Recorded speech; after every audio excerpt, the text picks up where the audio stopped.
Good afternoon.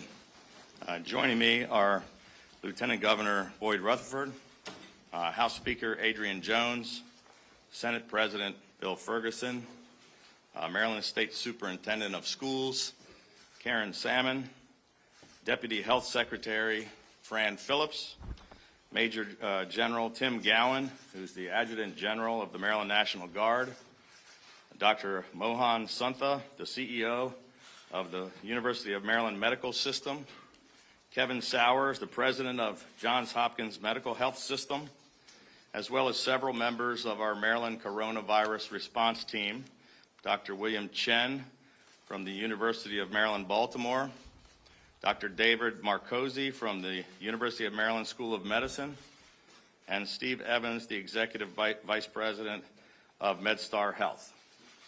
Earlier today, we confirmed the first case of community transmission of COVID-19 here in Maryland.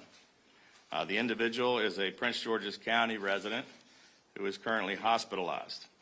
Unlike Maryland's previous cases, this person had no known exposure to the coronavirus through travel or through another known infected individual. The circumstances of this case indicate that we are entering a new phase of this crisis in our state. We should expect the number of cases to dramatically and rapidly rise. Our primary focus is now turning from containment to aggressively working to mitigate and limit the spread of the virus. Just yesterday, the World Health Organization declared the coronavirus outbreak to be a global pandemic. More and more countries and states here in America are struggling to grapple with this crisis. I want to again assure Marylanders that all levels of government have been preparing for this for many weeks.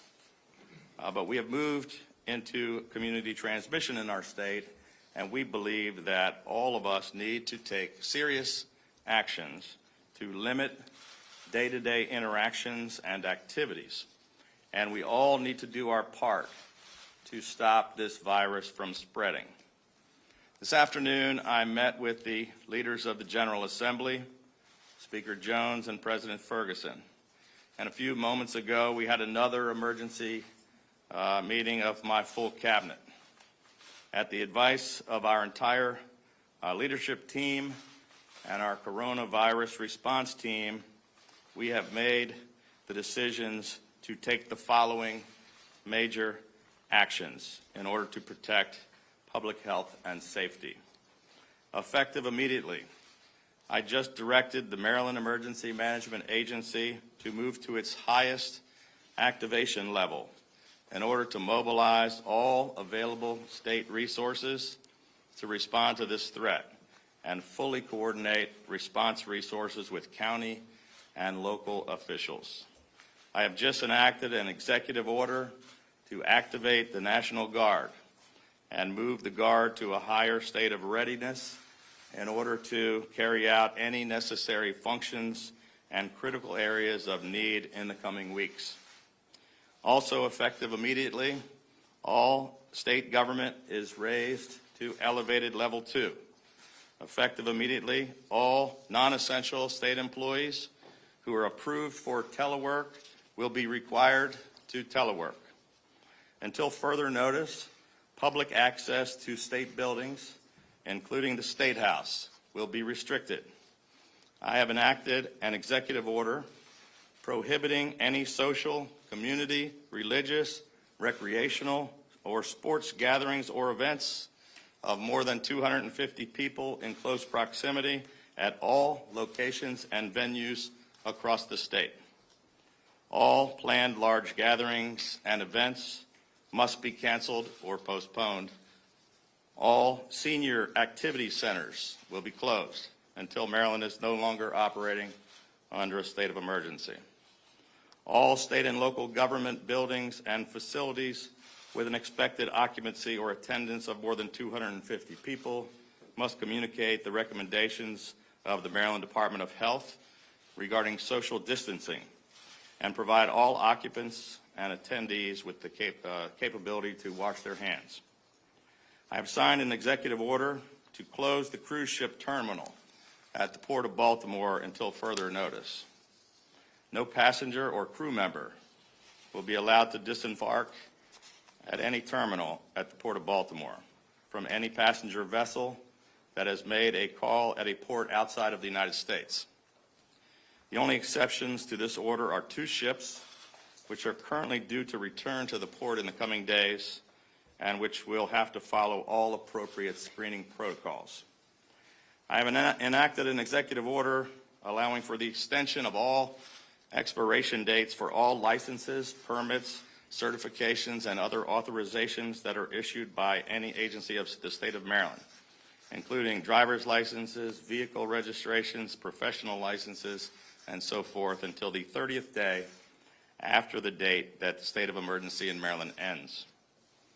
As I have repeatedly said, older people, and especially those with underlying health conditions, are more vulnerable and at significantly higher risk of contracting the disease.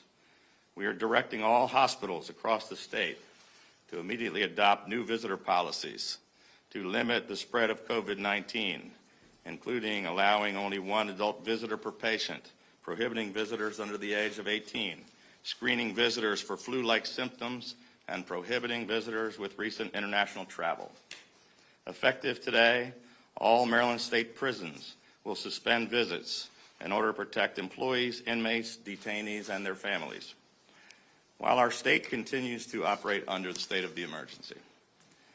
I'm also delegating the day-to-day operations of all non-essential, non-crisis related functions of state government to Lieutenant Governor Boyd Rutherford, so that I can focus my full attention on managing this crisis.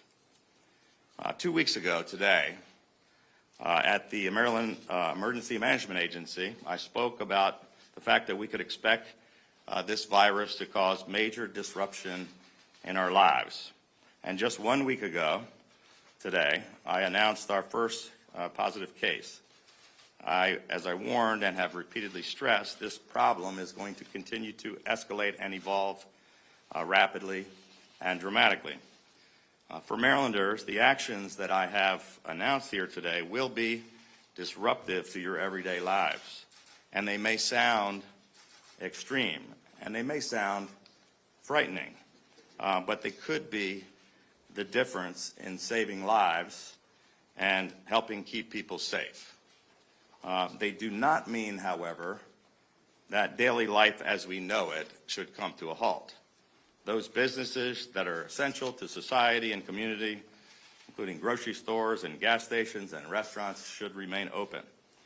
As I've also been saying for weeks, information is changing not only on a daily basis, but on an hourly, almost minute-by-minute basis. And it's impossible at this time to know how long this threat will continue. What I do know is that my first and highest priority is protecting the health, the safety, and the welfare of the people of Maryland.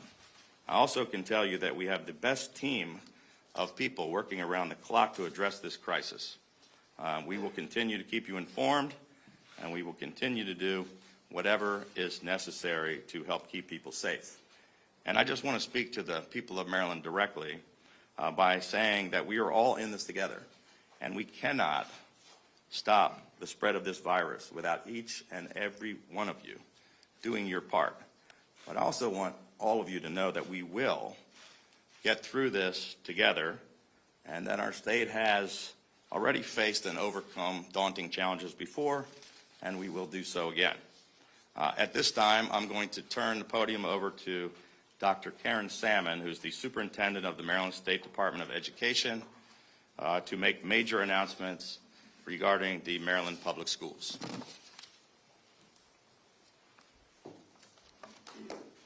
Thank you, Governor. At this time, I am directing that effective Monday, March 16th through Friday, March 27th, all public schools in Maryland will be closed. All scheduled school-sanctioned travel for students and staff will also be canceled effective immediately. It is crucial that we take immediate measures to slow the spread of COVID-19 in school communities around the state. During the time of school closure, all public school buildings and school buses will be cleaned and disinfected to prevent the spread of the virus upon the return of students and staff to school. Additionally, I am recommending that days previously scheduled for spring break be used for makeup days of the school closure. Administrators, faculty, staff, and parents and guardians should begin to immediately prepare for and to put into place measures for the continuity of educational services during a prolonged period of school closure. Plans regarding child care services are being developed by the State Department of Education at this time to ensure that the Children of Emergency Services personnel, particularly those who are working in our health care facilities, will have access to child care through a prolonged period of school closure. We have started to work immediately to ensure that vital services, such as the provision of meals to students, will continue to be provided throughout the duration of this school closure period. Incoming information will be continually evaluated as it becomes available to better inform our decisions about proactive school closures. Schools and state officials will continue to work together to continue to reassess this situation. Local school officials should remain in consistent communication with local health departments regarding the COVID-19. At 5 o'clock today, I will be speaking to all 24 local school systems superintendents to work on plans, resources, and supports that we'll be using during this closure. And now I'd like to introduce Fran Phillips, Deputy Secretary of the Public School Services for the Maryland Department of Health. Thank you, Dr. Salmon, and thank you, Governor. We are encountering now a public health crisis, and it is one that the citizens of Maryland can be assured by the demonstration here that the response to this crisis, this public health crisis, is one that has engaged all sectors of our state government, of our local governments, and certainly our partners, our healthcare providing partners as well as business partners. This is a public health emergency, and it is one that has a coordinated response, as you will hear, as is demonstrated here today.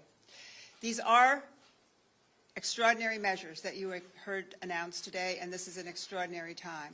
These are measures that have been undertaken with a great deal of consideration and with a great deal of evidence. These are measures that are meant to protect Marylanders. These are measures that are taken for 3 goals. The first goal is to slow the spread of this infection. It is very important now that we have evidence here in Maryland of community transmission that we take the steps needed to separate people sufficiently that we can slow down the person-to-person transmission. And that's important because we do not want many, many Marylanders to become sick and need help and care at the same time. Goal number 2 is to protect the vulnerable people. And as you've heard from the governor, we have enacted directives with regard to long-term care facilities, particularly looking at individuals who are 60 years old, 70 years old, 80 years old. These are particularly vulnerable people, and we want to protect them in our community. Likewise, people with underlying medical conditions. Very, very important that we protect those people. But the third goal is to maintain essential services. So as you heard the superintendent say, while the school closure may be disruptive, there will be measures taken to assure that essential workers, including healthcare workers, have the opportunity to have child care so they too can contribute to this very, very important mission. And that is a mission to protect the health and safety of all Marylanders. In a minute, I will introduce 2 physicians who have been tremendous contributors to the Governor's Advisory Committee on the response to this COVID outbreak. We're very, very fortunate here in Maryland to have the leadership, the expertise, and these world-renowned organizations, healthcare organizations in our state. It's an incredible asset in a moment like this. Before I introduce the speakers, though, I'd like to take a minute and mention our cases, the individual Marylanders to date, 12 of them, who have been confirmed with the COVID-19 disease. Of those 12, 2 are continue to be hospitalized, but I'd like to say that, and I'm happy to say, that 3 of those now have fully recovered and have passed their quarantine stage. So that this is evidence that this is a disease that can be properly managed. It's a disease that is very, very serious, and that as a community we will take very, very extraordinary measures. But again, these 12 individuals, I would like to reach out and to thank them and their families for the extraordinary cooperation that they have given us in the public health community by being open with us as far as their histories, their travel histories, their medical conditions. Very, very important as they were pioneers as we understood as this infection first arrived here in Maryland. That's a public service that we are grateful for, and I know that we are grateful for the future contributions of Marylanders across the state as we adapt to these new and somewhat disruptive measures. So with that, I'd like to first introduce Dr. David Marcosi. Dr. Marcosi is the Associate Chair of Population Health, and he is the lead in emergency medicine with regard to University of Maryland Medical System. Dr. Marcosi. Good afternoon, Governor, distinguished guests, fellow Marylanders. This is a challenging time for our state. I am the Incident Commander for the University of Maryland Medical System, and we wholeheartedly endorse the bold and decisive decisions of our governor here today. This is not about a healthcare system. This is about all of us. We can all fight back against this virus, and in fact, we need to. The healthcare system can treat those who are ill, and across all of Maryland, we are readying ourselves in case we need to. However, by putting aggressive steps in place that the governor just outlined with regard to social distancing, closures of schools, teleworking, these are steps we can all adopt, not just the public sector, but I would also encourage the private sector to adopt the same types of measures that Governor Hogan just laid out. Why? Because the earlier we do this, the more layers we put in place, the less this virus can be transmitted. That's the key. Stop the spread of the virus so that it doesn't affect our young or our elderly. Because if this virus looks and appears to be affecting our elderly more significantly, and then our healthcare system will respond. But if we put these steps in place early enough, we can dampen down, we can flatten that curve, which is what we need to do so that our healthcare system can respond appropriately to the patients who do become ill from this virus. So Governor Hogan, we stand with you, and we look forward to working with you and our state partners for this response. And I'd like to invite Dr. Stephen Evans, Executive Vice President and Chief Medical Officer at Medstar Health. Dr. Evans.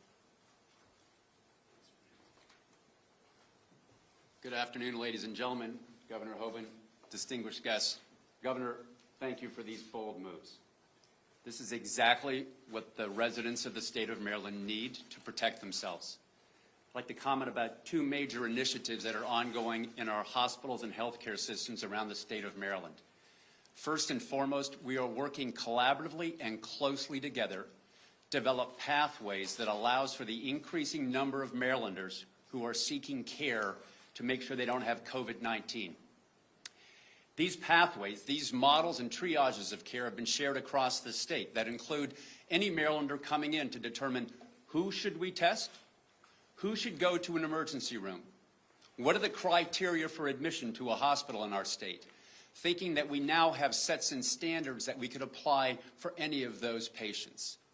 Additionally, we're thinking through how do we manage the increasing number. We certainly simply can't rely upon our emergency rooms across the state to manage this kind of volume. We think through our urgent care sites, our physician offices, and creative models using telehealth and telephonic methodology to actually determine on the phone or through telehealth platforms, does a patient meet criteria for testing, or even in a more severely ill case, visit to the emergency room and considering admission. Secondly, and equally as importantly, is keeping our healthcare workers safe. Governor, thank you for actually putting in a standardized process across the state around minimizing the number of visitors who come to see our patients. This is not easy for Marylanders. If you have someone sick and ill in a hospital, and reducing that and all the family members is tough to do. But Marylanders, we are a tough group, and these are very, very difficult times. And so we must keep all of our healthcare workers safe so that they're able to take care of all of our patients. As we think through this, this is a very fluid and volatile time. Our models of care, inpatient as well, are being shared about how we do this in the best and most effective way to maintain and manage our resources in a cost-efficient and effective fashion so that, in fact, we can think about larger increases because we know that there will be increases in the numbers of these patients. We're also looking at modeling going forward, looking at other countries in terms of what happens and preparing ourselves so that we can care for every Marylander if necessary.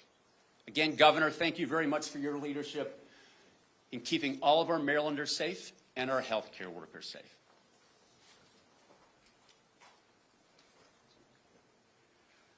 All right. Well, thank you very much. I think just the last thing I want to say about this great group behind us is, we have some of the best medical facilities and some of the smartest scientists and doctors in the world, and we're very lucky that they're all working together on this team, and I want to thank them all for their cooperation and for their service. I'll be happy to take some questions. Governor, how are you going to utilize the media such as us? Are we going to be able to come to rooms like this to put out your message? Well, that's a great question. We're certainly hopeful that we don't have a room like this again with this many people, because we're going to be limiting the crowds, but we're going to make sure that we have access to you, because the media is critically important to get the message out so that we can reach the folks across the state. I think we'll limit the number of other folks that attend the press conferences, maybe not such a big crowd up here. These guys telling us social distancing, look how close they are together. And maybe not so many people in the room, but we're going to make sure that the media is able to get we're going to continue to update people with as much information as possible, because as we said, all Marylanders are in this together, and you are actually a part of that to help us get the message out to the people all across the state. Governor, a question for the presiding officers.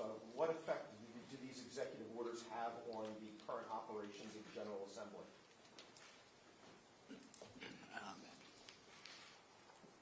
Since the beginning, we've been working with the executive branch hand in hand.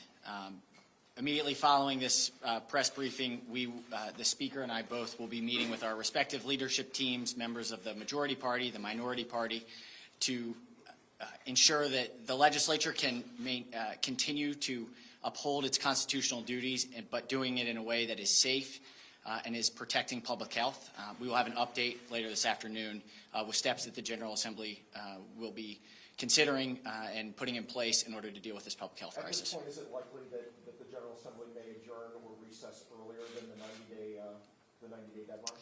We'll have an updated statement in the next couple of hours with steps that the General Assembly will take. Governor, I have a question about the upcoming Maryland primary. A lot of concerns among election judges. Have you been contacted by elections officials, and what's the status? So yesterday we were contacted by elections officials about some concerns they had about the upcoming primary. The question came up yesterday. We just briefly, right before we came out here for this press conference, had a very quick conversation with the presiding officers about that. It's just an issue that we pushed off from today because of all these other decisions, but it is something we're concerned about and will be addressing in the coming days, but it was not one of the decisions we made today. Governor, nationally there's been a question about the availability of testing. Where are we with that? Well, that is still continuing to be a concern. I'm not sure if one of the doctors or a friend would like to address it, but I know that they are trying to ramp up production nationwide, and we've now got some private facilities with Quest and LabCorp that are but this is an issue, and it will continue to be an issue as the demand for tests continues to grow and the lack of tests are out there.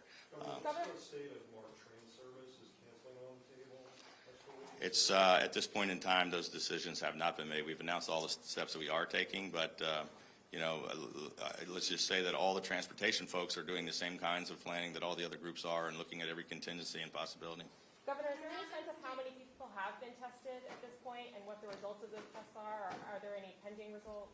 I'll let Fran get, I don't know if we want to get into the specifics every day about how many, because it's going to be hard to keep track of, but we have 12 positive tests. There are a number of pending tests. That'll change on an hourly basis. We've updated you every time we get a positive test. The number of how many have tested negative is just growing as we sit here, so it's hard to keep track of. Any recommendation on non-public schools? We'd love to talk with you afterwards. I think we're going to make the same kinds of suggestions. Obviously, these are decisions you make, but the superintendent of public schools made a decision based on all of the best evidence and advice from the health department and from all of these smart doctors. And my advice would be that the private schools should consider following the leadership and the guidance of the public schools. Governor, not many states have taken the step of closing schools statewide for 2 full weeks. Why is that something Maryland chose to do now? And related, are you doing this as your own initiative, or is this guidance coming from the federal government? Actually, this was a decision by the state superintendent of schools who called us this morning saying that she had made this determination. She has the authority. She works for the State Board of Education. She's not appointed by me or doesn't serve at my pleasure. But we brought it up to the entire team of doctors and our entire management team of state government, and they unanimously agreed with her decision. State of Ohio did it right before I walked out the door here, and I believe other states will be taking the same actions. We'd rather be out at the forefront of making decisions quickly rather than be at the last one to make it happen. These doctors were telling us that not taking actions and pushing things off till next week, it would be a critical mistake. Anybody else? Governor, how are you going to utilize National Guard? That hasn't been determined exactly. It's based on the need that we're going to have. We activated the Guard under the state of emergency so that the general can put them on notice.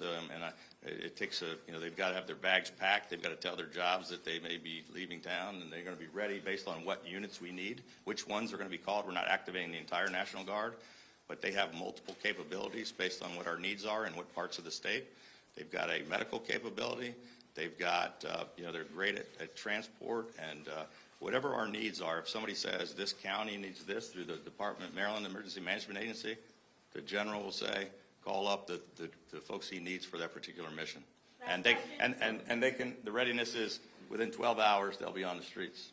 What about child care centers? Is there advice to daycare centers and the like what they should do?